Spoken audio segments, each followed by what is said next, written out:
Welcome back to another episode of Spiritual Teachers Podcast. With me today is my dear friend Amy Ma.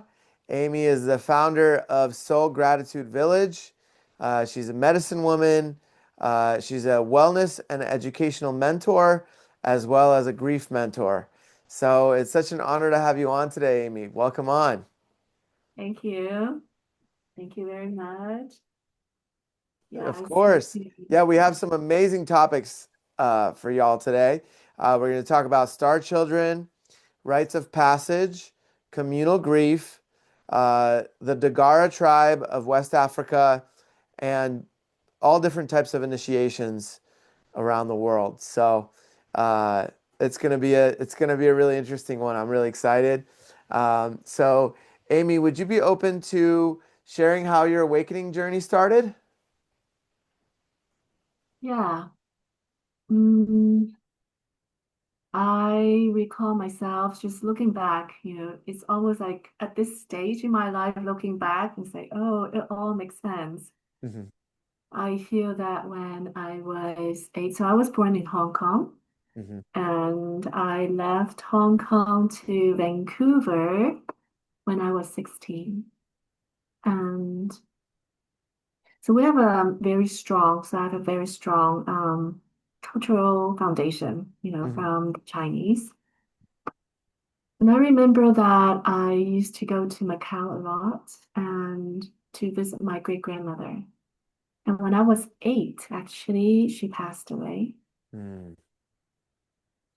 And I remember like riding, these big ferries to go ahead and go to Macau and to her funeral. And as an 8-year-old, this is my first funeral, and I don't know if funerals are actually supposed to be, it's all family included, and but I wasn't prepared. I think my parents or my grandma didn't prepare me on that. Hmm. And during the funeral actually is based on Taoism. Hmm. Family is um follow Taoism teachings and philosophies. And I remember at the corner, I was hiding because there was just a lot of commotion. And there was just a lot of wailing. Hmm. Every hour, the relatives will go out, to the body and just wail and wail. And then for 15, 20 minutes, and then they come and sit back, and then they go again. Hmm. And then the priest, the Taoist priest, will come with these flags and symbols and just clang and just all I could feel was the whole earth is like shaking. And all the entities just I feel that became alive for me. Wow. Yeah, at that time I feel they're very vulnerable at the corner and just almost in tears, but don't know what to do. Hmm.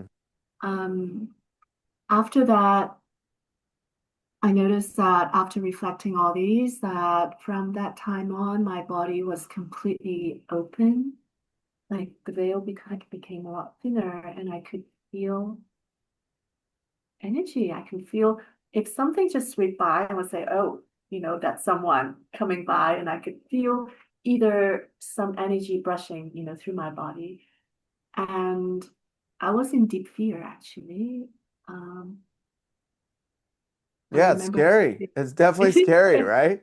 Yeah, is to start scary. seeing and feeling spirits. It's not for the Yeah, faint of heart, you know? no. I remember that I had to cover my feet every night because I'm afraid that they will come and get me.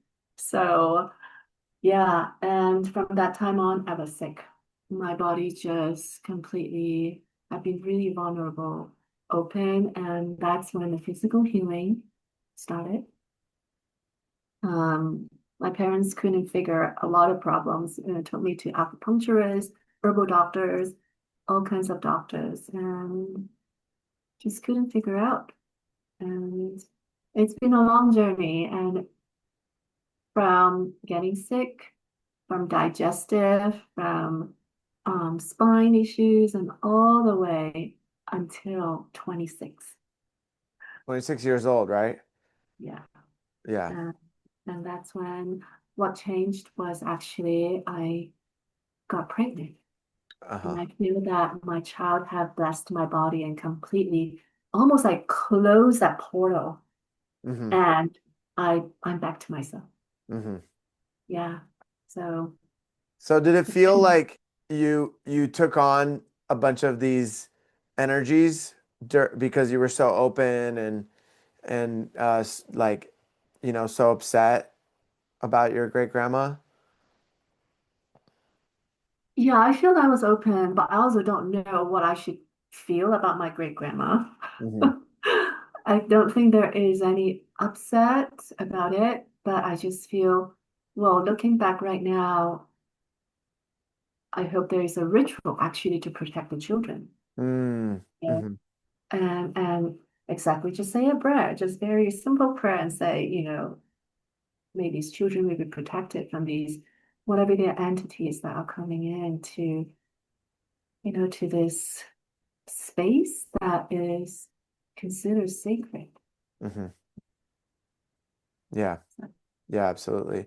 Yeah, sometimes all it takes is a simple prayer and that intention, just being very firm with it can really make a huge difference in a lot of things in this reality.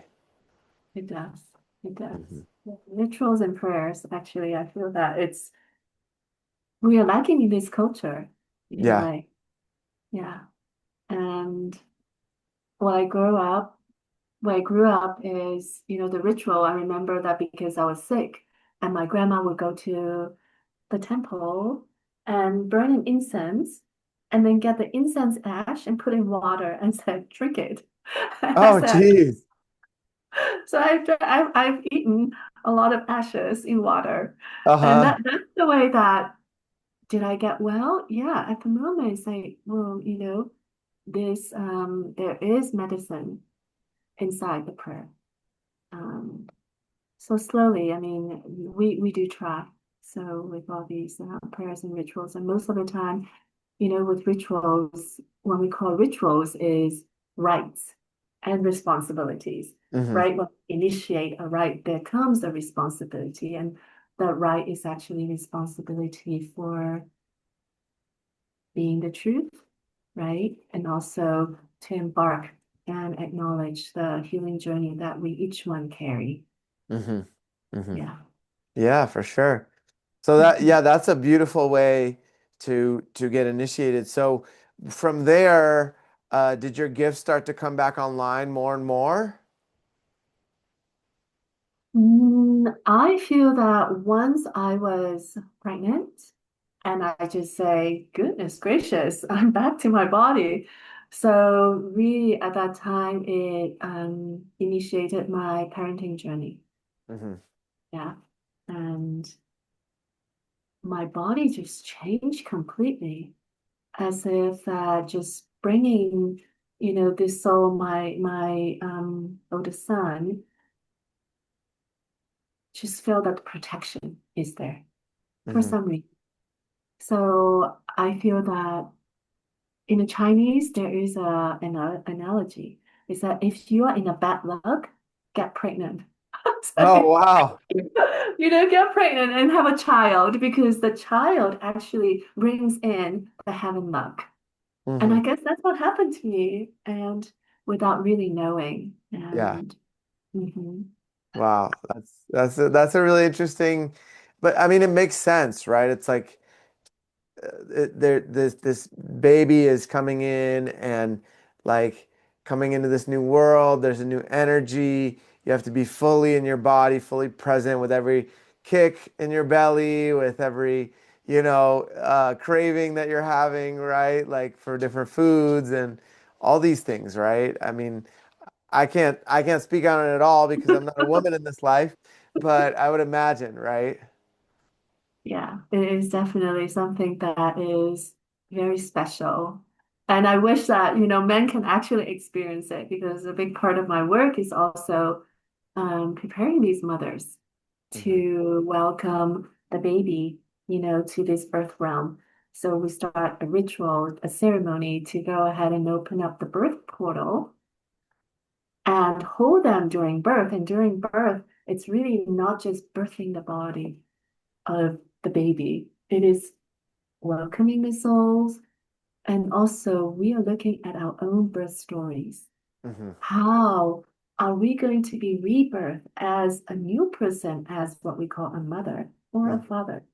Yeah. So I hold these parents together to really go through their birth stories, perhaps their mother's and father's birth story, because when we say ancestral healing, this is where it comes, is we are, as we're birthing, we are holding them. I often said, I said, when we celebrate birthday, we're not celebrating only our birthday, we're celebrating our mothers, our fathers, our grandmothers and grandfathers, all the way, all of their birth. Yeah. So to welcome our own birth. With the birth stories, the birth journey, parents can feel the wounds and trauma ancestrally and how to be released and birthed out Hmm. and to be reborn to be a new person. And then after that, we also have postpartum. Postpartum is very important. Hmm. In the Chinese way, we have 30 to 40 days. In our way, how we sit in our postpartum month is actually 30 days. And after 30 days, then the mother can go out. So within the 30 days, the mother has to stay at home with no bath, no shower, no washing hair, really honing in to restoring the heat because the baby is the heat, right? The Hmm. furnace. And Hmm. when we restore it like that, then we tend to have less ailments when we get older. Particularly what I see in the Western world, we have a lot of people are dealing with headaches. Hmm. And if it's a woman, we know that it usually is the loss of the heat during the Mm. postpartum. And maybe bone ache or arthritis or anything like that can come on how you care or how we care for our postpartum body. Mm. Hmm. And then after the postpartum, within about 6 months, we want to go ahead and help the mother to close the birth portal. Hmm. So they come back to the body, and the child also have their own body to carry on in this world while during this healthy attachment. That's Yeah. beautiful. That's really beautiful. So there's no bathing postpartum for the woman at all. Like not even a hot bath. It's No, meant to build the heat. Okay. restore the heat, restoration, basically. Yeah. Restoration and rejuvenation. Okay. So yeah, I remember how gross it can be, Uh-huh. especially, you know, the body is, I feel it's more how I remember wrapping my hair because it became really, really very different feeling. Hmm. Okay. Yeah. When we used to wash our hair more Yeah. often than we can. Yeah. A lot of oils. A lot of oils. And those Yeah. are healthy actually. Yeah. Yeah. Yeah. Yeah. Yeah, that's really interesting. I keep seeing this uh 30, 40 days across a lot of different cultures, where, there's the 40 days in particular is across so many different religions and across so many different cultures, where when we do something for 40 days, it creates a new energy, a new cycle, a new way of being, right? And it just depends on what the intention is, but the 40 days seems to be a very, very sacred number that carries magic just by committing to that amount of time of doing something. Yeah. That's right. That's right. And actually, one interesting thing about the culture in West Africa, in this Dagara tribe from Burkina Faso, when a woman is actually pregnant, the shaman and the village will gather around her And the shaman will come and hypnotize this woman for the fetus to speak through the mother's voice. Wow. And the shaman will ask, say, why are you here? What medicine are you bringing to our village? Uh-huh. Asking this fetus, Yeah. you know, to speak. In a way, is the village wants to know is to how to hold this new soul coming that is being welcome, and the whole village is going to go ahead and make every way to make sure this soul is walking the path, right? Yeah. So all these rituals is actually really, really powerful, I have to say. Yeah. And Yeah. So I'm so curious, how did you learn about the Dagara tribe of West Africa? What about that particular tribe attracted you? And how long have you been uh, learning about their culture and their ways? mm, yes, death is actually always have been my just a very strong curiosity into it. Hmm. And in particularly because of the funeral, that I've attended when I Hmm. was 8. And that was my first witnessing of grief. Yeah. And throughout my growing years into adolescent, I also have experienced a lot of grief in during or my mother's addiction. So being in the teenage years have been really based on the prayers to move through for me. So 4 years ago, I was at the Wilderness Awareness School in Washington in Duval. And Mm. that was my first official grief ritual that I have experienced, and it changed my life. Hmm. From that time on, I learned that this tribe, this Dagara tribe, they hold the village together through grief. So grief is the glue of the community. And you would think that, how is it, because grief is such a powerful medicine. And when you are being sacredly witnessed in a communal setting, you become really the power of healing. You're acknowledging each other's sacred bundle of medicine, Hmm. right? And being witnessed, really takes a lot of courage and vulnerability as well. And that was my first experience with grief ritual. And because of the shift of how I was held in this ancestral realm during the ritual, I felt so much power, and love from them to say, here you are, carry on your medicine and help others with, through grief, which, help them with transformation and healing. Hmm. And so, can you describe the grief ritual a little bit? Because I've done one, and it was a wiping of the tears ritual with sage. And so we would walk up to one another and just wipe the tears off our face and go around the circle. And everybody does that for each other. And not everybody's crying, but the ones that are crying, it's just so beautiful because we're interacting eye to eye and we're wiping each other's tears. And it's such a beautiful way to connect. And we don't share why we're crying, but we're able to hold space for one another and just connect so deeply in that moment. So, yeah, I'm really curious. What did that grief ritual look like? Yeah. Well, that's profound. I'm just still feeling that. How does it feel to be wiped, safe Yeah, with yeah, people, just in a circle? That's really, really special. Thank you. yeah. Um, so Melidoma Somé was the teacher who brought the grief ritual here. Mm-hmm.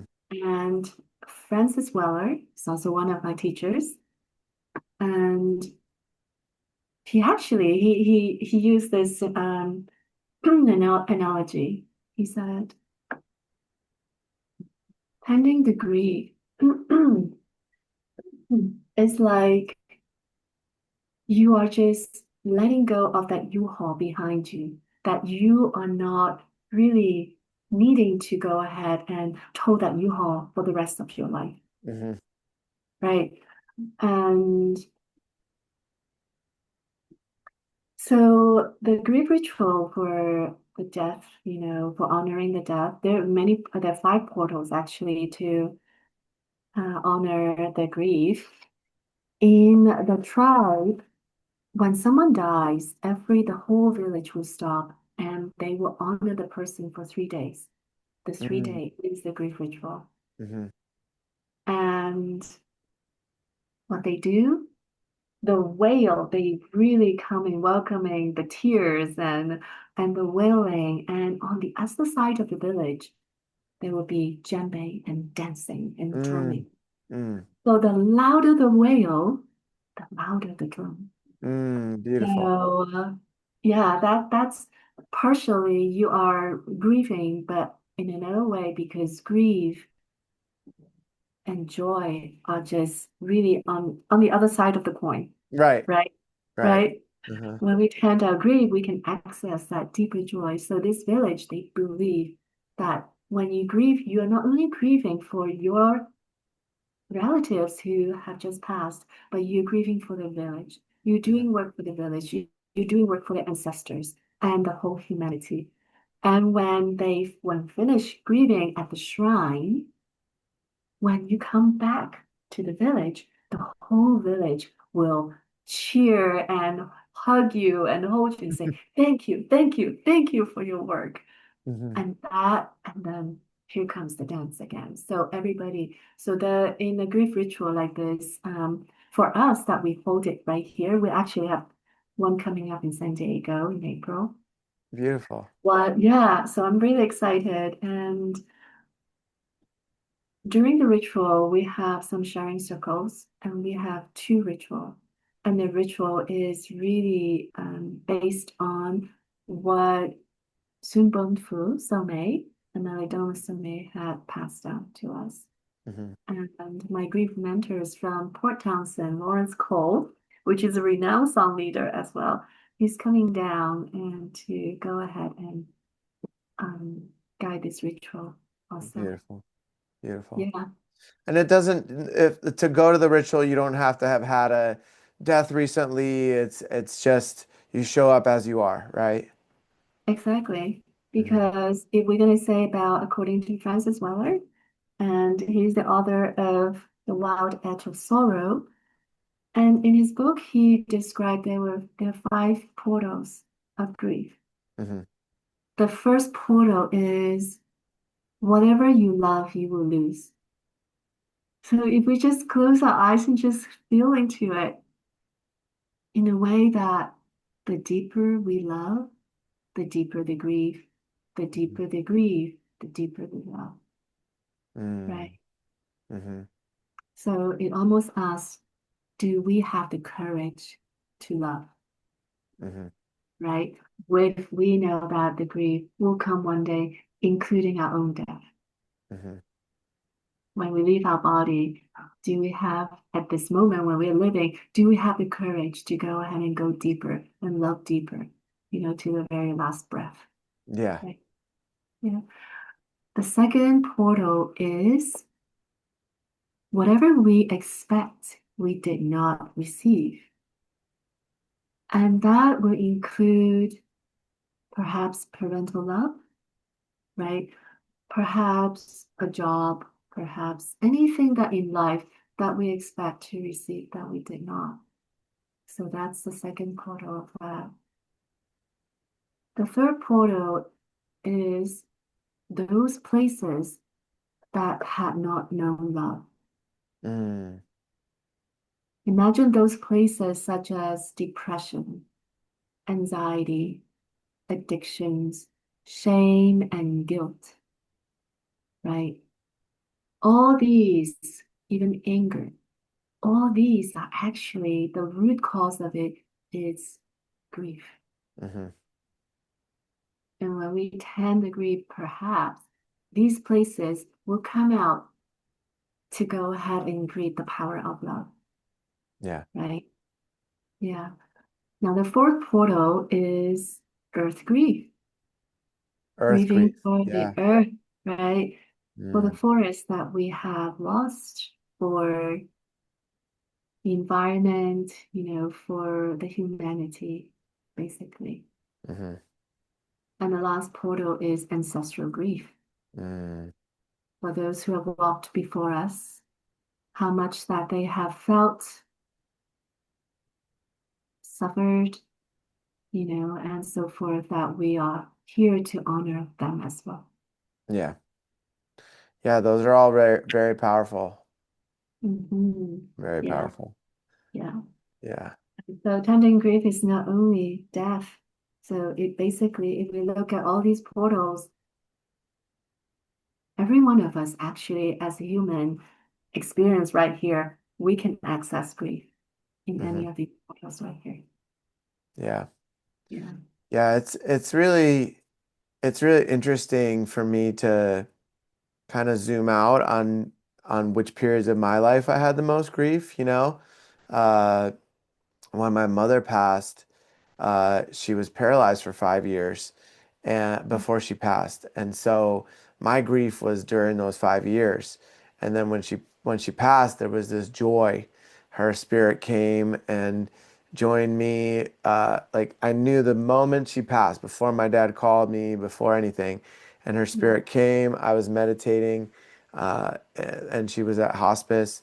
And she came and was just, her spirit was in so much joy. She was just like, I'm free. I can move. I can go wherever I want, And it was just, for me, it was a really different experience than most people have, with that. And, uh, and we I had an opportunity and a moment with her, you know, before she passed where we forgave each other and really told each other we loved each other and appreciated one another. And so that to me was, I know, a huge gift because not everybody gets that opportunity. So that felt like, okay, there was this preparation for 5 years because she was wanting to go for 5 years, uh, and then there was this acceptance over that time, and then this beautiful experience where um, I helped her soul cross over, and it was just it was just really special. It was really nice to be there with her and to have that experience. So I know it's very different for everybody, and I think that, you know, just like anything, it can be alchemized and shifted, and as long as we're feeling everything in the moment and allowing ourselves to go into those portals, those five that you mentioned, there's this joy on the other side of the coin, and so it can be a celebration as well, you know. Wow. That's a powerful experience for you, Peter, Yeah, to be able to feel the liberation of your mother, yeah, right? When you told a story, it just reminded me of Ram Dass. He said, when you die, you just look like that you are coming out of a very tight shoe. yeah, And I just really love that analogy of so many, like, especially I would say perhaps in the Western culture, in many other cultures, that death is something that is a taboo. right, And I mean, but in a way, we are all in preparing for it, right? yeah, And my biggest inquiry these days is how do we actually tend the death during our lifetime right now? And my grief mentor, Lawrence Cole, as far as I knew, that he actually weaved his basket already with willow. mm, for honoring his body, after that he leaves his body. But then in our culture, how we just like every day, so many things going on, as if that this sacred moment of one day, if we leave the body, do we actually have any time in our lifetime to pause and have a preparation for it? Um, I Yeah. recently actually experienced something very, uh, just very, very, it's an eclipse season, right, Peter? Anything Yeah. can happen at this Yeah. moment. Yeah, I mean, there are yogic practices that I've done and that are available. There's many different ways of like quote unquote practicing dying. There's like the breath of death, right? Where you're just like breathing as if it's like your last couple of breaths. There's ways of, even Shavasana, right? It's the corpse pose. You're relaxing so much. It's like you're there's an opportunity for your body to astral project and leave, right? Like your soul to go adventure. That's like a small way of practicing death. It's there's many different ways that I've uh, found, but um, it's it's very interesting, right? It's very interesting to think about because one of the ways that some cultures celebrate death is that the whole tribe will take psychedelics, whether it's usually mushrooms, right? Like a psilocybin, and they will ha be able to see the soul and help the soul cross over. And to me, that feels like that's how I want to cross over. Like I want all my friends to, you know, go into that realm and we can all have a party, just not in our bodies. And then we can, and then, but it's ceremonial, right? It's very sacred. It's not Mm, done in a party way. I'm just saying it's a celebration, right? We're coming together and then the spirits can walk each other up into the light or wherever the next stage is, right? For most people they say it's the light. yeah. And or I've read in the book The Journey of Souls. Have you ever read Mm, that book? not yet. Oh man, if I think you'd love it. But Yeah. it's 40, I've mentioned this book several times. It's 40 different encounters that this hypnotist took people into where they had near-death experiences. And he Mm, documents all of them. And across the board, they all share that once we started crossing over, we met our guides and they kind of did a evaluation on us. Okay, did you do this? You wanted to do this when you went in. Did you do this? Did you clear the karma with this person?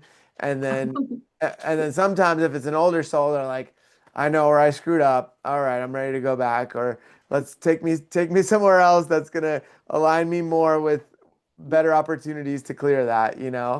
And and so that book in particular just gave me so much reassurance, right? That there is these guides and these angels, and I've had visitation from my guardian angel in the physical, where mhm. she's shown up in my reality, and I was able to see her, which was really powerful. But uh, yeah, the guides are very present. They're always with us.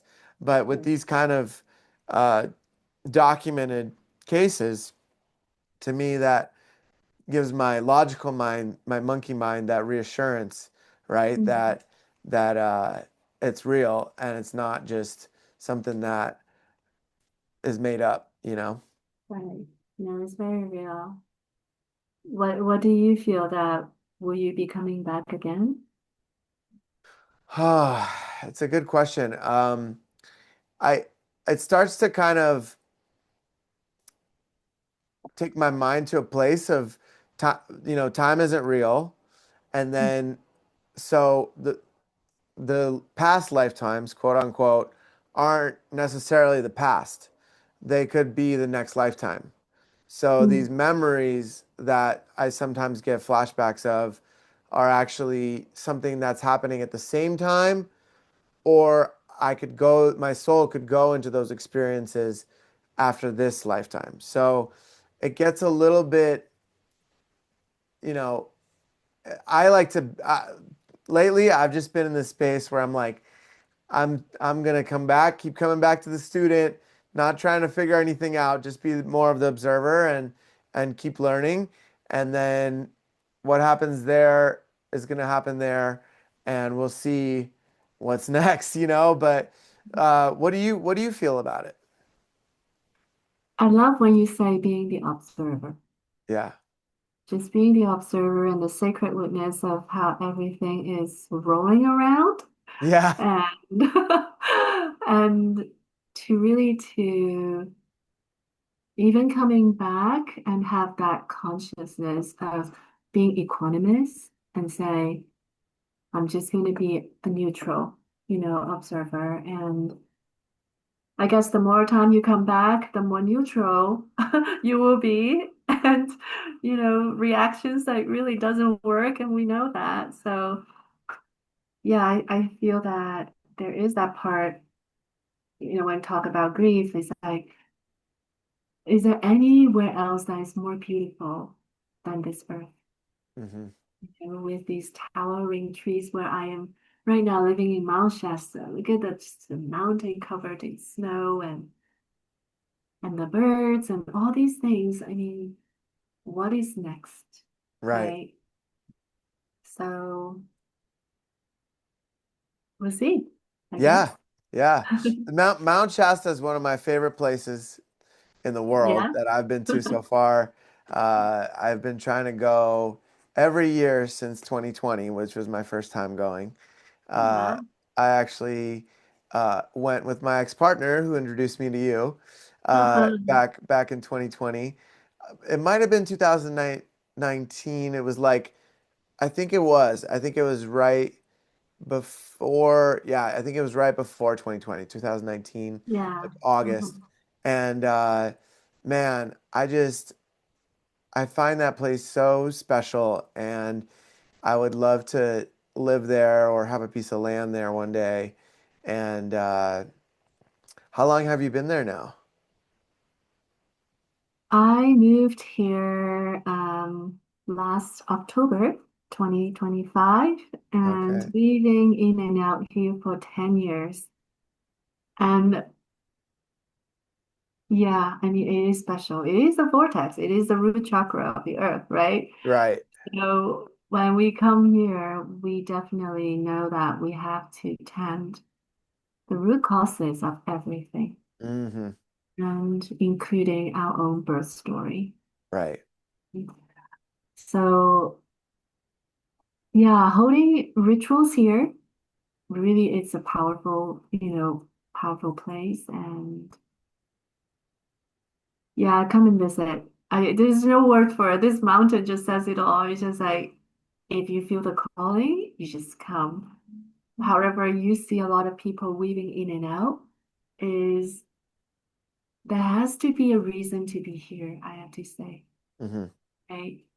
And can I share a strange story that how it brought me here off? Absolutely. Yeah, I'd love to hear it. We would all Okay. love to hear it. So that was actually a confirmation of first of all, I held a rites of passage and retreat up in the mountain this summer. Hmm. And it was beautiful, just holding all these beautiful souls to go ahead and tend their root. What is it? Perhaps it's grief, perhaps it's um anger, which so there's ritual to help them to move through this energy. So after the ritual and uh, after the retreat is over, I actually parked. I was going to go back to San Diego, and I parked at the base of the mountain, and I experienced a an astral projection. And this is how it went. I Wow. was in my body. I knew that I was coming out, but I was sleeping in my car. Uh-huh. at that time in my luxury truck. But I was laying there and I could feel myself coming through my birth canal. Wow. So I was literally laying there knowing that, okay, I'm coming out, but I'm squeezing myself out, birthing myself out.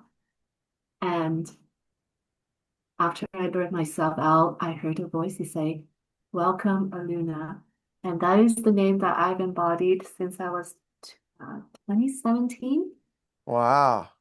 That's a powerful name. Is it? Okay, this Aluna name also came very special.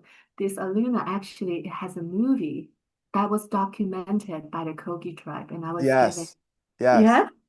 Yeah, Okay. so I've done work with them and I'm about to release an episode. So by the time your episode comes out, Oh, there's an episode that I just recorded 2 weeks ago with the Arawakas, oh, which are the tribe that is um, also in the Sierra Nevadas with the Kogis and the Wiwas. all right. I look forward to listening to that. That's exciting. Yes, really interesting. Wow. So that was, I didn't know I was given that name, and I looked up and then I found the Kogi tribe at that Hmm. time. Yeah. So that was something that was, I feel just very honored and blessed. Yeah, to be here. Yeah, the Kogis, the Wiwas, and Narawakas, they all have mamos, which are like the spiritual leaders. And so I've done some work with the mamos in Devil's Tower in Wyoming and in South Dakota in the Black Hills. We did Mm. some ceremonies and no no substances, just ceremonially offering and helping balance the land. So it was really, really profound, really sacred places in the U.S. where the Lakota people would do Sundance, and where the buffalo still roam free in the Black Hills in South Dakota. So it was really profound. So I think my mission with them is still ongoing, and I love meeting people that are connected with Mount Shasta and connected with those people because they are the most tapped in I've ever met to the earth and to the astrals at the same time. It's really hard to describe unless you spend time with them. They're very, very tapped in and special people. So yeah, Um, I think that's beautiful that that was the name that you heard. And mm. so, uh, what happened after that in that experience? The whole portal just opened up. Hmm. Um, I am being offered. So my initial intention here is to open a school Oh, for the beautiful. children. Yeah, a Montessori school. That's what I have been in San Diego, running a Montessori school for 20 years. Hmm. And I felt called. I said, I'm coming here to set up a wilderness Montessori school. I love it. I love it. Yeah. And and then the housing opened up, and landowners just showered me with so much love and say, come, have your school here, tend your community here. And I said, wow. So I arrived and yeah, feeling really blessed and very welcomed here. So far, it's been such a beautiful journey, and the school program is unfolding, and the Telos actually showed up. Oh, Also, really? yes. The So, beings from Telos. so yes, and that was through meditation, and yeah, so here's another wild story. Yeah, Okay. could you share what that was like and what they looked like, what they said to you? Yeah, okay. So I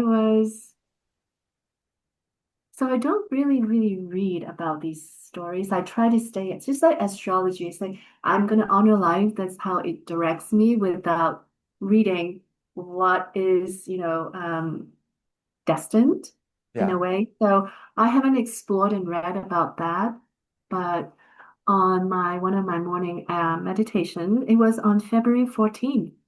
on Valentine's Day, I decided to sit and face the mountain. My apartment here actually see the mountain right here.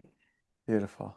So meditating just like normal, and suddenly I was being swooped under the mountain. Mm, And it was in almost like a council space, and it's kind of dim, but there's light coming through. I was dressed in white, sitting in the middle, and there were beings surrounding me.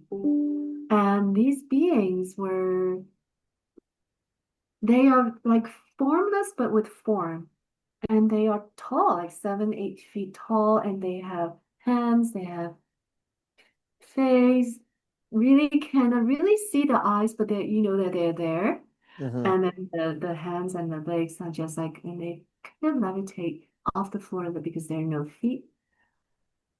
And we started talking, but not with words. In the words, it's words, but then telepathic. We don't use our mouth. Right. Kind of. And then they were there is just the energy of love and welcoming, and they were doing a ritual and blessing, and I just sat there and be very silent because I here also observing myself in my body, the meditating body, observing myself, spirit body being with sweating Hmm. down there. So after they finish, I came back to my body. On the same, I feel on the same day, on the 11/11, there is a meditation in town. So decided to go there. Hmm. Again, I was brought in under, and that meditation actually had a pyramid um, constructed with rocks, perhaps copper, and with really tall, like 3 to 5 feet tall crystals right in Hmm. front.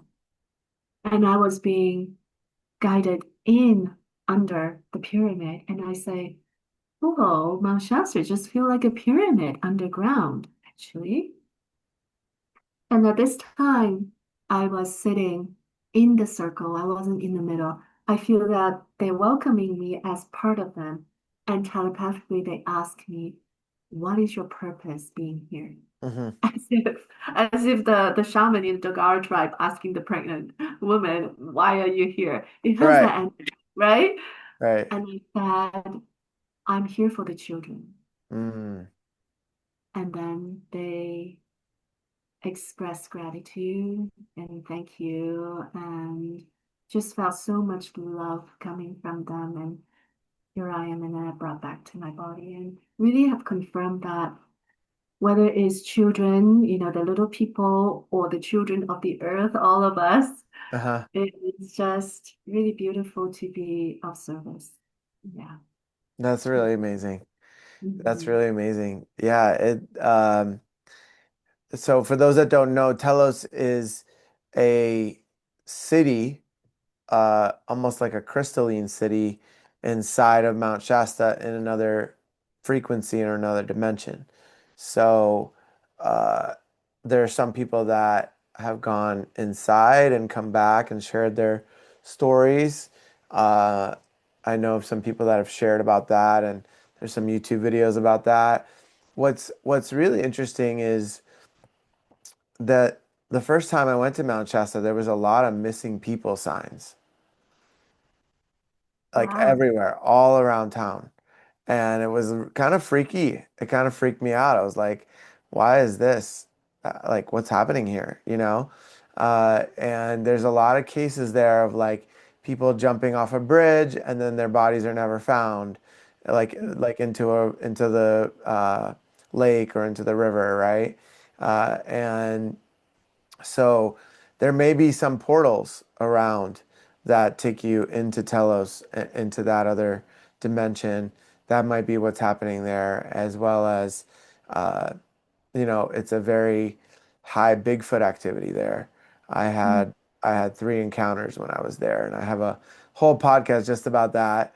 And I think I've shared that some of those stories with you. mm, So yeah, it's a few things happening, right? And then there's the little people that you were mentioning.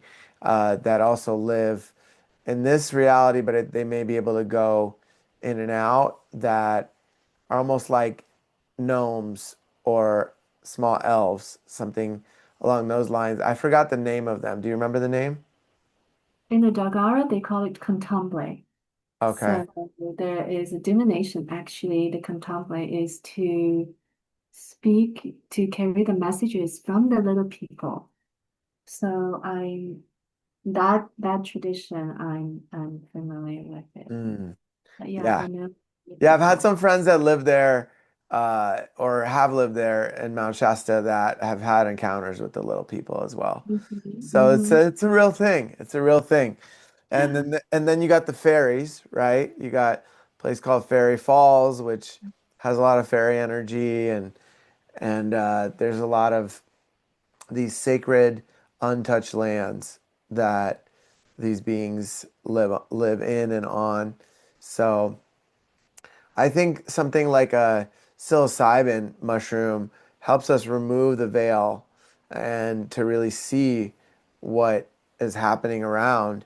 You know, sometimes people talk about seeing these beings on psychedelics because their vision, the veil is removed from them, and they're able to see the into other dimensions and into these other realities. Wow. Yeah, it's really a magical place. Yeah, I'm really excited for you. I think Thank uh, you. it's so perfect for you, and I think that there's going to be some really big openings there. There's some people I'd love to introduce you to that live there year round as well. So Thank you. yeah, Thank you. some of them have been on the podcast. So Oh, uh, yeah, it's really a special place. I plan to be there this year. I usually go for the Lionsgate portal on mm, 8/8. So we'll wow. see if it aligns this year, but that's the intention. I look forward to seeing you. It Yes, all yes, aligns for you. Thank you. absolutely. Yeah, so uh, I think this is a good time to talk about the Star Children, since this is part of your mission, right? Uh, and you've worked with a lot of them. Recently, I worked for a year in physical therapy with kids, and it was babies all the way up to I think my oldest was like 20 or 21 years old, and a lot of them have autism, a lot of them have Down syndrome, some of them just have physical, uh, you know, aspects in their feet or in their hands that we're working on, but a lot of them, the majority was autistic. And what was fascinating for me, which I've talked with a few guests before, and I'm really curious about what you think about this, is the kids that, when you look at them, they look like they don't really know what's going on. They're kind of running around doing their thing. And then you give them an iPad with letters and sentences that they can click on, and they're able to fully communicate in a way that I wouldn't have expected them to be able to, right? And then there's these studies like the telepathy tapes. Have you heard of them? Yeah. Where they talk about how these kids that are specifically autistic will go to this other place, like astral project almost, or be in that space all the time while they're here, and they're able to interact with one another in that space and communicate and play and all these kind of things. So I'm so curious with your experience with many years of working with kids, what your experiences are and uh, how what your thoughts are on these things with the Star Mm, Children. yeah, thank you. There is just such a beauty and grace in a Montessori classroom because it's just everyone, let's say, a classroom of 24, let's say, and the Montessori guide basically have 24 individualized curriculum Mm, to work with. Like every child has, their own design curriculum. Mm-hmm. So that individual, we honor that unique gift out of every child. And I'm going to say, let's say we are looking at the first plane of development, which is 2.5 to 6 years old. Mm-hmm. And if we look at that, according to research, a lot of the wounds and trauma, according to research, right, is 0 to 7. Okay. Where these unconscious wounds and trauma that might be passed down from conditioned society or from parents, right? And then in the adolescence, and they found that they suffer from depression, anxiety, or things that they don't feel aligned anymore, right? Right. So in the Montessori classroom, you can surely tell and really listen. I mean, as a guide, all we do is observe and listen.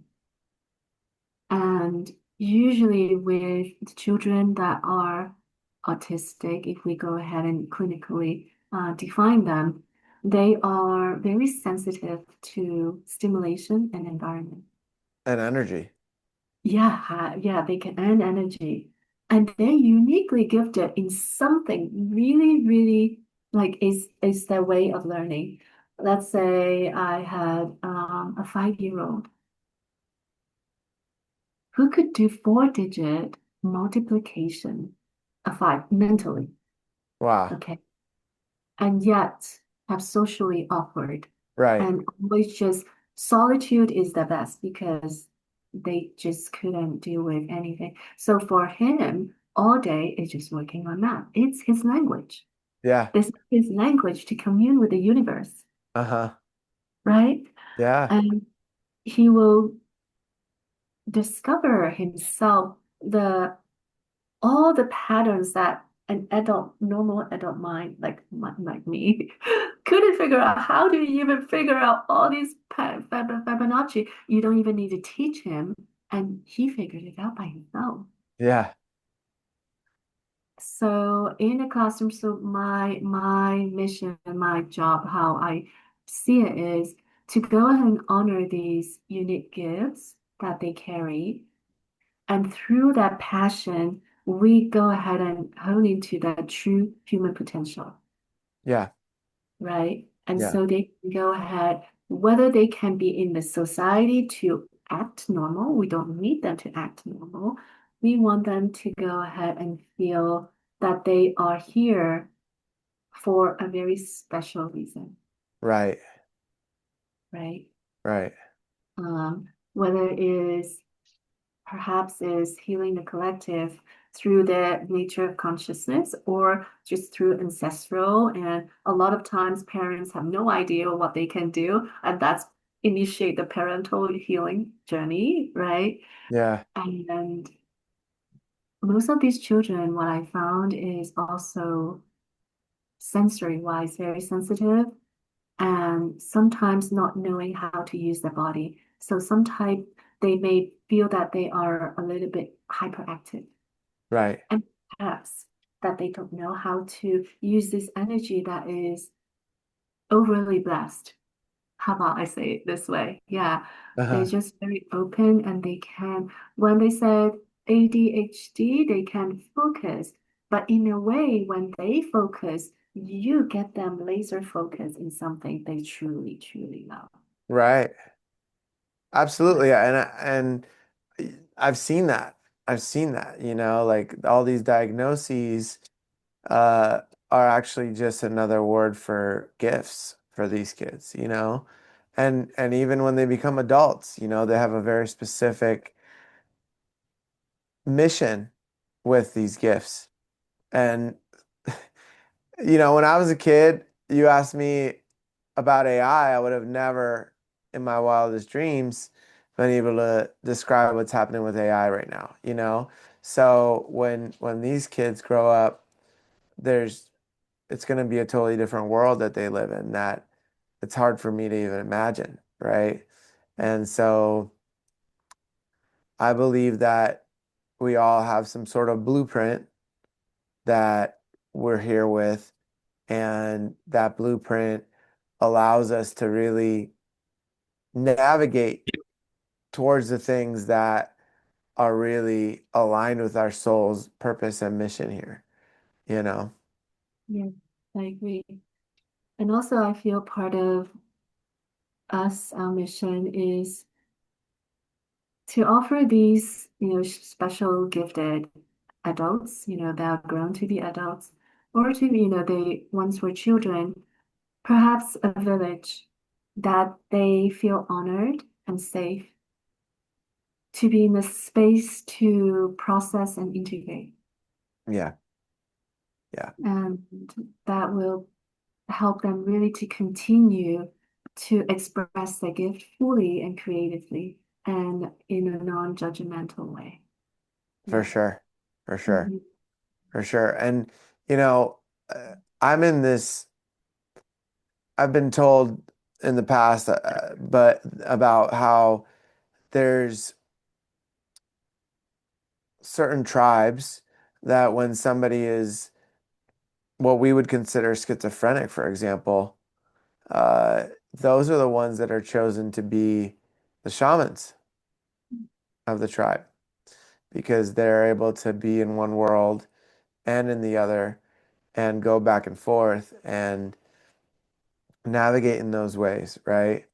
And so these other gifts that these young star children are carrying also have a very important role that we may not even imagine is going to be part of this reality at some point, you know? Yeah, yeah, that's so true. Yeah, thank you for sharing this. It's really it touches my heart every time when I work in a classroom and seeing children that are gifted in this way and not being acknowledged and being put aside. So I'm here in Mount Shasta, and you know that in Siskiyou County, Mount Shasta, the socioeconomic is really, really low. There's really a lot of single mothers with children here that is unresourced. So for me being here is having a nonprofit to be able to raise enough funds to support these families. It's really important for me. Yeah, Yeah. that's really important work. That's really Mm. important work.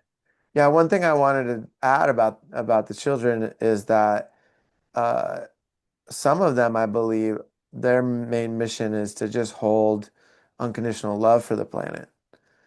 Because some of them, you look at them, they're always smiling, they're always happy, they're not worried about the politics and the laws and the and societal pressures of what they should dress like or what they should be wearing or looking like, and they just carry that frequency of unconditional love. And I remember when I was in middle school, it was a rough time for me. Uh, it was a very conservative state and school, and there was this one girl in particular that was in the special ed class, and she was always laughing and clapping, and she wasn't able to verbally communicate. She was very, just so much joy. And looking back at it, I would get really triggered because I was like moving through this mini dark night of the soul, you know, like this part of my life that was felt really challenging. And I would get this reflection from her like, hey, you don't have to take it so seriously. You can be happy and just enjoy life. And I remember being like, oh man, like, why is she always laughing and being so happy? And it almost like would make me it would aggravate me, and I would be like, oh gosh. But now looking back at it, I'm like, man, what a gift, to have that soul to remind me of that, to remind me that there is so much joy and life doesn't have to be so serious, and I can find the beauty in every moment, and so for me now, it's a completely different viewpoint, you know? Wow. Thank you. Thank you. That actually, yeah, thank you for having that reflection. That is that unconditional love, holding that space is Ah, I can feel it. Thank Yeah, you. yeah, Yeah. yeah, Mm, yeah. And I, you know, yeah, I just now I can really appreciate it. I can really like thank that soul, wherever she is now, for that beautiful light that she would shine yeah. on my uh, middle school years, which, you know, for some people can be very challenging with the hormones coming on, and it's a tough time for most people. Hmm. And that's also why rites of passage is so important. Yeah, this is a good transition And into that. Let's talk about that. right, and that is exactly where the middle school age is 12 to 14. Yeah. And honoring these young men and young women, the coming of young men and young women through the natural world connection is definitely, I mean, think about it. If I'm gonna say, let's say just human connection is, yes, it's precious, but at a middle school age, maybe all they know is just themselves and their peers, right? Hmm. And there might be a lot of, thoughts about, you know, what's my purpose? What's my identity? What's my place in the world? Right. And yeah, exactly. So I could feel that middle school age Peter Yeah. right there. And what if you imagine that there is a mentor from the village coming and say, Peter, I'm going to take you out for 10 days out in the wilderness. I'm going to show you how to survive and sort of thrive through making fire from scratch. Hmm. Okay. Building your own shelter, learning the bird language, foraging food in the wild, tracking the animals, and so forth, and bushcraft. Hmm. Okay. And through this, all these skills, these ancestral, these primitive skills, that you get to lean into this more than human world, Hmm. not just people, but now you are self-sufficient. You say, if I don't feel good, I can at least go out to the mountain for a few days and survive, Yeah. right? These skills. And we don't have enough of this in here, in this society. This wilderness rites of passage was truly a gift for myself. Just to be able, one of my biggest fear was darkness. Darkness. Darkness, and there's a story behind it because I'm gonna get way back to the rite of passage later, but that darkness is because walking my dog in the dark when I was in college, I was almost being carried away by a man Oh, in wow. the dark. So that was my trauma of walking in the dark. And for myself in the dark forest, blindfolded, walking, and the village is drumming, and I'm walking towards the village back home. That was my most profound experience of this healing or darkness, right? Yeah. For a youth to go ahead and connect to the earth, something like this is absolutely just empowering and powerful, Yeah. right? What if a 12-year-old Peter have these skills and to be able to go ahead and express this grief and anger right in the natural world, where the natural world can actually absorb everything that you carry, and you Mhm. come back in this human world and you feel regulated Yeah. and heard and seen and acknowledged. Yeah, that would have been really nice. Right?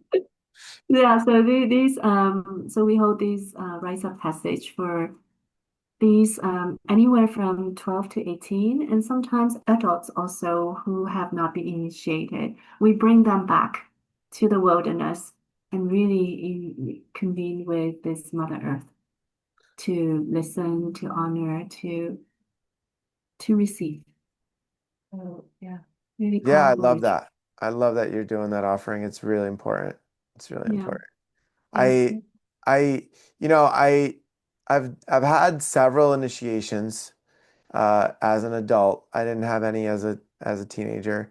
But as an adult, uh I was on this journey to really understand what being a man looked like for myself. And I didn't want it to look like my father. I didn't want it to look like, societal examples. I wanted to shape my own version, right? So I went and did different initiations, and I tried out one of the major one that comes to mind is combo, which is a frog medicine. They take the poison off of the frog, off the skin while the frog's alive, and then they burn a little spot on your skin to expose the dermal layer, and then they put the frog poison on there, the combo. And I've done it about 4 or 5 times now, and each time is different, but it's true warrior medicine. That medicine like really tapped me into the warrior. I think you've sat with it before too, right? I have not. Oh, okay. Okay. So that's something that, yeah, if you want to tap into your warrior spirit, it's really powerful.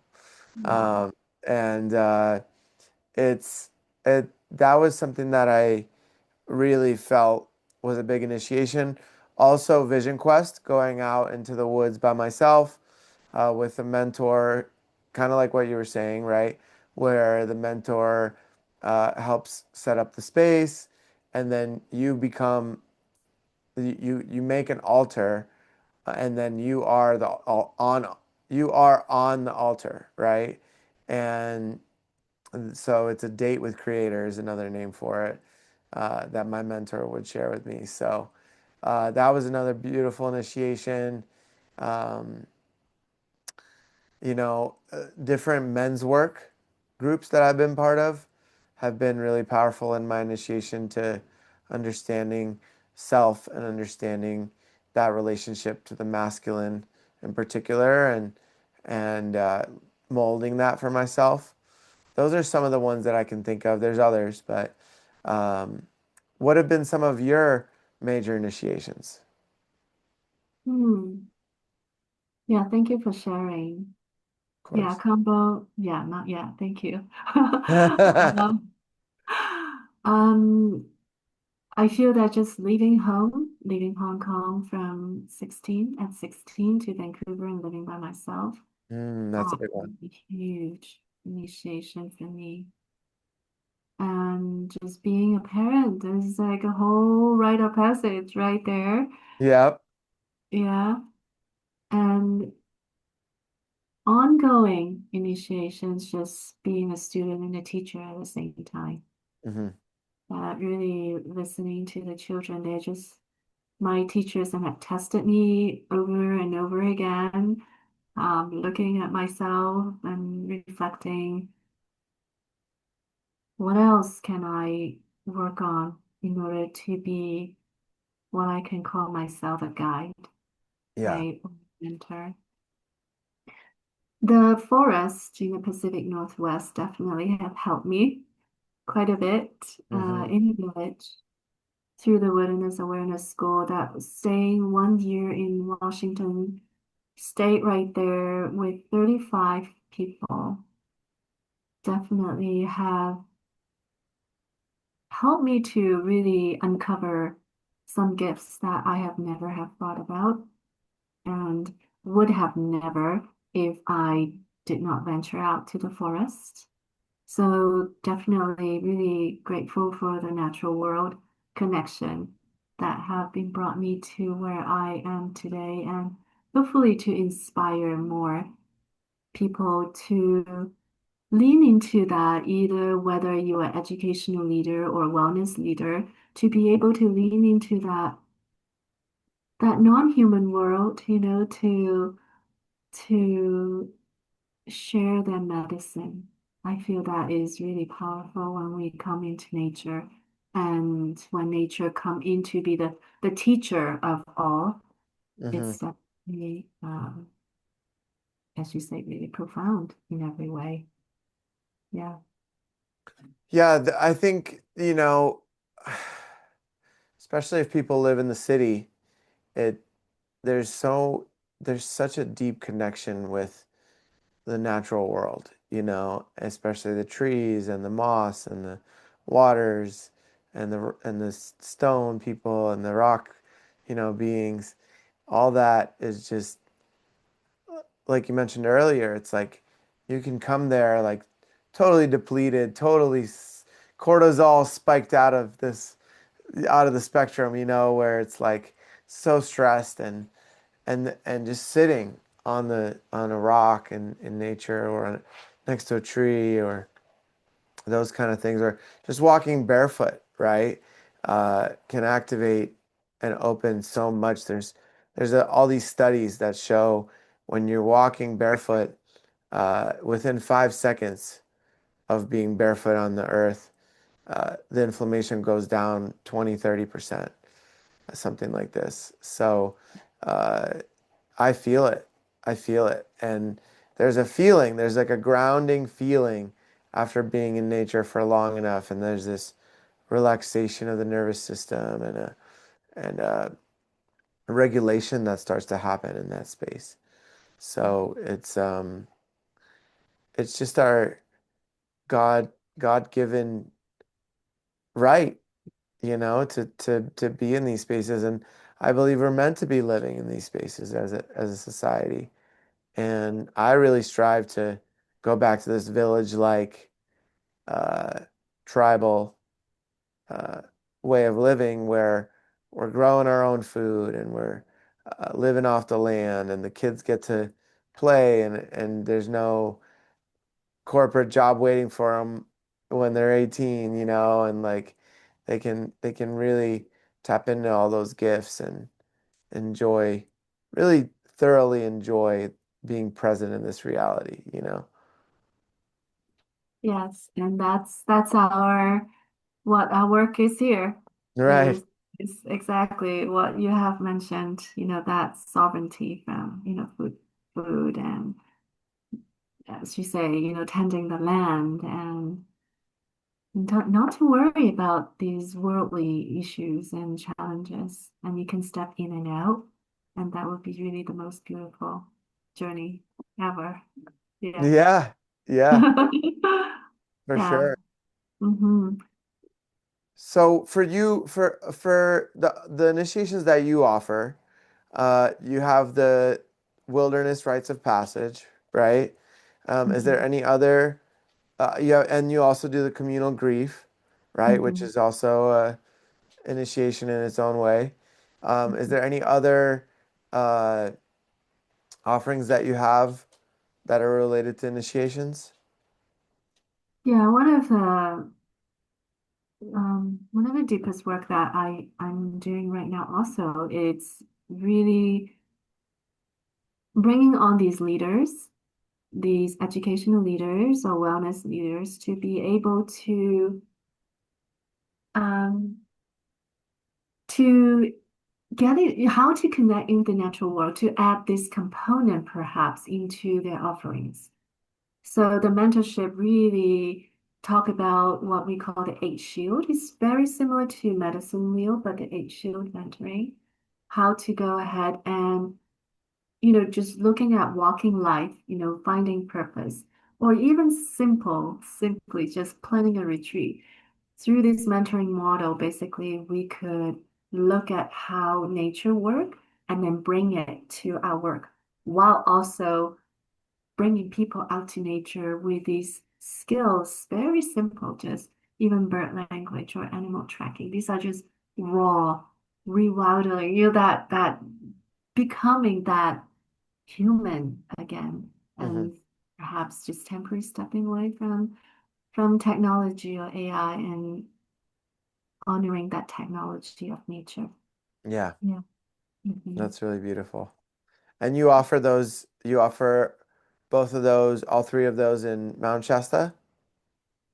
It's both. So we have grief circles online and then the grief ritual in San Diego, which is coming up April 3rd. Amazing. We do have, yeah, and we have a grief circles and rituals here in Mount Shasta as well. And the leadership mentorship, it's both, it's hybrid, it's online, and the final, the culmination and the passage, the journey will be in Mount Shasta. Awesome. Awesome. And yeah, so basically a lot of things. So I'm tending both routes, knowing that, we met in San Diego. So San Diego is my route. And Yeah. then yeah, so it's also my route right now. So I've been traveling back and forth once a month to tend our village in San Diego. And that has been really, really beautiful to stay in connection and bring the offering of the energy of this special mountain to be the bridge between, Southern California and Mount Shasta and also Washington State. So I'm just basically just a gatherer and a bridge. That's it. I love it. I love it. Yeah, you're a connector too. You're really good at connecting people and different vibes. We're doing that right now with Vegas and San Diego, where we're building that bridge with different events and things like that. So it's been really cool. Mm. And we'll share all the links to all of your offerings and the grief ceremony and everything like that for those that are interested in joining, and all of your beautiful offerings as well. So that'll be really amazing. And yeah, I feel like we really covered a lot of really beautiful topics today. And uh, you're always welcome back on the podcast anytime you'd like. Thank you so much for joining today, Amy. Or should I call you a Luna now?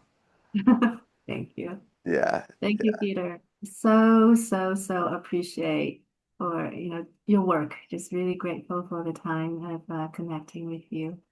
Yeah, Thank right you. here, right now. Thank you. Yeah, thank you so much. Until next time, Amy. Thank you Thank you. again. Take Thank care. you.